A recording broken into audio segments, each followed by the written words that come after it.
नमस्कार। जैसे मैंने वादा किया था कि मैं आपके सामने एक ब्यौरा लेकर आऊँगा कि भारत के सैन्य बलों ने किस तरह से कोरोना वॉरियर्स को सलामी देने की तैयारी की है, उसकी बहुत सारी डिटेल हमारे पास मिल चुकी हैं। उसका मैं साझा आपसे करना चाहता हूँ। 3 मई की तारीख ये देश हमेशा याद रखेगा, क्योंकि 3 मई वो तारीख है जहाँ न 26 जनवरी है, न 15 अगस्त है, न 8 अक्टूबर है, न सेना दिवस का 15 जनवरी है। इसके बावजूद जो देश के सैन्य बल हैं वो देश के नागरिकों के लिए और उन स्पेशल नागरिकों के लिए जो कोरोना की महामारी से लड़ रहे हैं, उनको सलामी देने के लिए उनके दरवाजे पर आ रहे हैं। कभी आकाश के रास्ते पर, कभी समुद्र के रास्ते से, कभी ज़मीनी रास्ते से। और ये एक अद्भुत पहल है और इसको आप तक पहुंचाना बहुत ज़रूरी है। 15 लाख की सेनाएं हैं हमारी, और उसमें वायुसेना है, नौसेना है और थल सेना है। हर एक की जिम्मेदारी बनती है कि जब भारतवासी किसी महामारी से लड़ने में जुटे हुए हों तो उनको एंगेज किया जाए, उनके प्रति हम लोग ये बताएं कि उनका क्या फ़र्ज बनता है। तो कल जब सुबह 9 बज रहे होंगे तो वायुसेना के हेलीकॉप्टर दिल्ली के पुलिस मेमोरियल के ऊपर फूलों की वर्षा कर रहे होंगे हेलीकॉप्टरों से। ये सुबह का आगाज़ होगा। 10 से लेकर 10:30 बजे के बीच राजपथ पर वही नज़ारा दिखाई देगा जो 26 जनवरी को हुआ था। सुखोई 30 MKI जो फ्रंट लाइन एयरक्राफ्ट है एयरफोर्स का, उसके साथ जैगुआर विमान, मिग 29 विमान, इनकी एक फ्लाई पास्ट होगा। फॉर्मेशन का नाम अभी पता नहीं चला है, हो सकता है कोरोना फॉर्मेशन नाम हो सकता है मास्क फॉर्मेशन नाम हो सकता है सैनिटाइज़र फॉर्मेशन नाम हो, लेकिन अभी कुछ तय नहीं है। लेकिन राजपथ से ये विमान गुजरेंगे और उसके बाद ये विमान दिल्ली में एनसीआर के पास चक्कर लगाएंगे। इसके अलावा C-130J super Hercules strategic lift जो एयरफोर्स का विमान है वो भी अपनी उड़ान भरेगा और ये चक्कर लगाएगा। 500 से 1000 मीटर की ऊंचाई पर इनकी उड़ान होगी ताकि आप अपने घर के छत पर जा सकें। और जो कोरोना वॉरियर्स को हम लोग सलामी दे रहे हैं उसका आम जनता भी आनंद ले सके, इसलिए वायुसेना ने ये तय किया है कि इनकी नीची उड़ान होगी। हालांकि नीची उड़ानें बहुत सहज नहीं होती हैं, उनके अपने ख़तरे हैं, लेकिन वायुसेना के लोग तो ख़तरों से जूझने में माहिर हैं, इसलिए मुझे नहीं लगता कि कोई ज़्यादा परेशानी होनी चाहिए। लेकिन जहाँ तक वायुसेना है वो डिब्रूगढ़ से भी उड़ान भरेंगे, डिब्रूगढ़ से सुखोई 30 MKI उड़ान भरेंगे, वो बरेली आएंगे। बरेली में सुखोई 30 का बेस है, वहाँ से रिले रेस की तरह दूसरे विमान शुरू होंगे, वहाँ से ही दूसरे सुखोई उड़कर कच्छ तक जाएंगे। इसके अलावा श्रीनगर में C-130J विमान उड़ान भरेगा और वो एक पूरी लंबी उड़ान भरते हुए देश के सुदूर दक्षिण में तिरुवनंतपुरम तक जाएगा। ये बहुत बड़ा एक सलामी है जो सैन्य बल हमको, हमारे कोरोना वॉरियर्स को, उन डॉक्टर्स को, उन नर्सेस को, उन पुलिस कर्मियों को जो इस महामारी से लड़ने में जुटे हुए हैं, उनके प्रति एक सलामी है। सेना की अपनी तैयारी है, उसके अनेक बैंड विभिन्न ज़िलों में जाएंगे और कोविड हॉस्पिटल के बाहर वो बैंड बजाएंगे।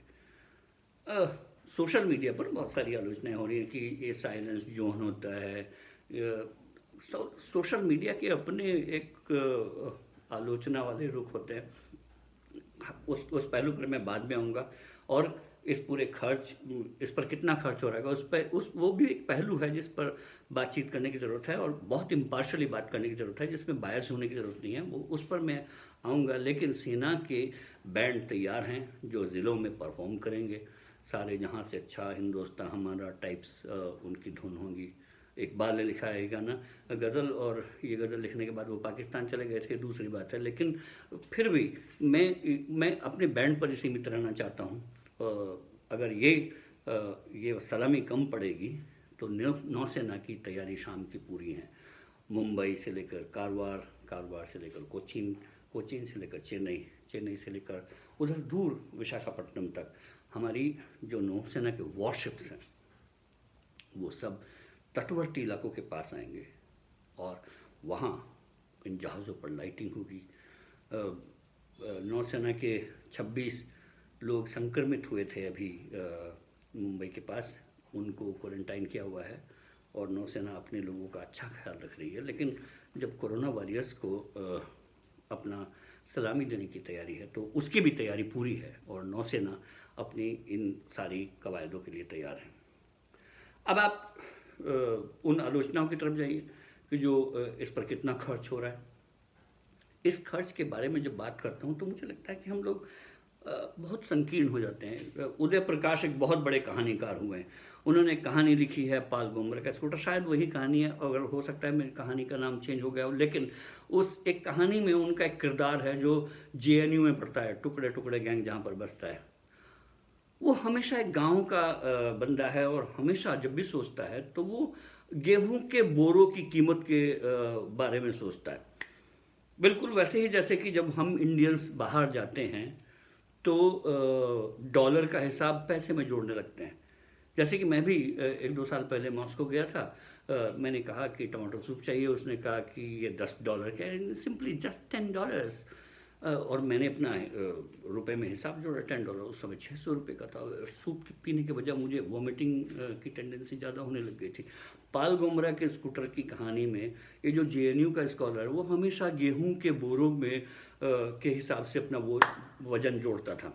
जैसे कि अगर वो किसी को नाइकी का शूज़ पहने हुए देखता था तो उसके दिमाग में आता था, अच्छा इसने 500 रुपये का बोरा एक पैर में पहना हुआ है, 500 का दूसरे पैर में पहना हुआ है।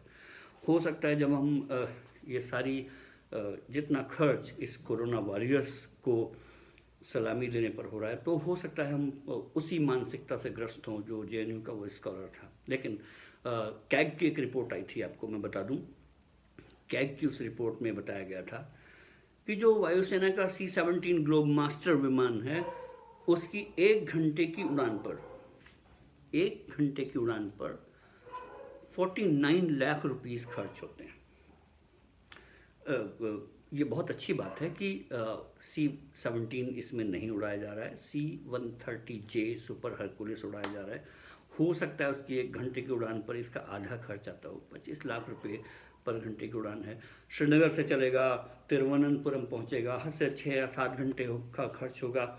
आप कहेंगे कि इस पर क्या हुआ, 150 लाख रुपए खर्च हुआ। 150 लाख में तो 15 करोड़ मास्क इस जैसे 10 रुपए वाले तैयार हो सकते थे। लेकिन मास्क अपनी जगह है और सलामी अपनी जगह है। आप ये नहीं कह सकते कि 60 रुपए किलो टमाटर बिक रहा है तो इससे तो 1 लीटर पेट्रोल आप गाड़ी में डाल देते। अब पेट्रोल अपनी जगह है, गाड़ी में आप टमाटर नहीं डाल सकते और सब्जी में आप पेट्रोल नहीं डाल सकते, ये अलग अलग चीज़ें हैं। तो इनको हम लोगों को इंटरमिक्सिंग करने से बड़ा नुकसान होता है। कुछ 100 करोड़ रुपए अगर सलामी देने पर खर्च हो रहा है, अगर हमारे वॉरशिप जिनका रोल पाकिस्तान को, चाइना को सबक सिखाना है, 1-2 दिन के लिए अपनी लाइटिंग करके कोस्टल एरिया पे खड़े हो जाएंगे तो मुझे नहीं लगता कि ये देश के लिए ज़्यादा बड़ी कीमत है। और ये सिर्फ कीमत हमारे जो सैन्य बलों के जवान हैं ये सिर्फ इसी ढंग से नहीं दे रहे हैं। आपको शायद पता नहीं होगा कि मिनिस्ट्री ऑफ डिफेंस ने ये तय किया है कि उसका हर कर्मी, उसका हर कर्मचारी हर महीने अगले 1 साल तक 1 दिन की सैलरी पीएम केयर फंड में देगा। तो वो सिर्फ सलामी पर ही पैसा नहीं खर्च कर रहे, अपनी खुद की सैलरी भी वो दे रहे हैं। मुझसे आज एक किसी न्यूज़ चैनल की एंकर ने पूछा कि सोशल मीडिया पर इसकी बड़ी आलोचना हो रही है कि जो आर्म फोर्सेस के जवान हैं वो इस तरह से सलामी दे रहे हैं, ये आप कितना उचित मानते हैं? मैंने उनसे कहा कि आप खबर देती हैं और खबर देने के बजाय अगर आप मोमबत्ती जलाने बैठ जाएंगी और अगर आप खबर देने के बजाय फूड पैकेट बांटने लग जाएंगी तो हो सकता है कि आपका अपना इंडिविजुअल फैसला हो। लेकिन हमारी अपेक्षा आपसे ये होती है कि खबर देने वाला खबर दे, पुलिसिंग करने वाला पुलिसिंग करे, सरहदों की सेवाएं करने वाला, सीमा की रक्षा करने वाला अपना काम करता रहे तो ज़्यादा अच्छा है। लेकिन अगर उसमें से समय बच रहा है, पैसा बच रहा है और देश के लिए कुछ करने का जज्बा बच रहा है तो क्यों ना उसको आप लोगों पर खर्च किया जाए। मुझे लगता है कि हमारी प्रायोरिटीज़ हमें तय करने की ज़रूरत है। आलोचनाओं से काम नहीं होगा। इस समय देश अभूतपूर्व संकट से गुजर रहा है। कोरोना है, कोरोना के फॉल आउट्स मुझे लगता है ज़्यादा हैं, उससे ज़्यादा ये कि और एक चॉइस है आपके बीच में, आपको नज़ले से मरना है या भूख से मरना है? यानी कि एंड प्रोडक्ट आपको मरना है, अगर मरना है तो मरना है। तो मुझे लगता है कि नज़ले से बच के भूख से मरना ज़्यादा अच्छा है, या भूख से बच के नज़ले से मरना अच्छा है। और इन लोगों को जो बचा रहे हैं, इन लोगों को जो बचाने में जुटे हुए हैं, उनको सलामी देना वास्तव में एक देश को सलामी देना है। मेरा आर्म्ड फोर्सेस को सलाम है, जिन्होंने अपने दूसरे कर्तव्यों को इस समय थोड़ा साइड करके भारतवासियों को और उन कोरोना वॉरियर्स को सलामी देने की सोची है जो देश के नागरिकों की सेवा में जुटे हैं। मुझे लगता है कि मैंने अपना कोई विचार इसमें नहीं जोड़ा है। अगर आपको इसमें अपना विचार जोड़ना हो तो ज़रूर नीचे कमेंट करिएगा। Thank you.